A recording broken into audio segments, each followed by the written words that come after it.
Hey, so this is a Dewalt 891B. I used it in the shop for about 16 to 18 months, and it now functions erratically at best. If I hold the trigger down, it just shuts off most of the time. I've taken time to clean the contacts on the tool and on these batteries down here. This is a working XR battery, full charge there. And this one's the same thing, full charge there.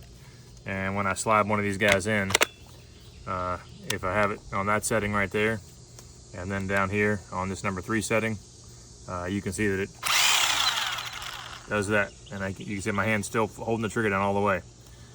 If I go over to the first setting with the bolt, same thing. Sometimes on 1 and 2 it'll work. There you go.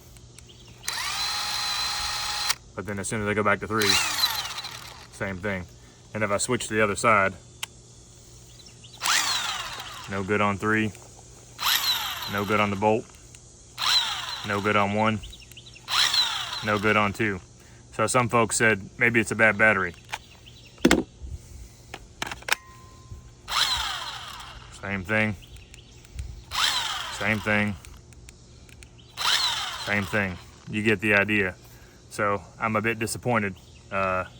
Less than 2 hours of total runtime, and this thing just stopped working on me. So I tried to get it warranty replaced, and they said it was out of warranty, and the out of warranty replacement cost is about the same cost as buying a new one.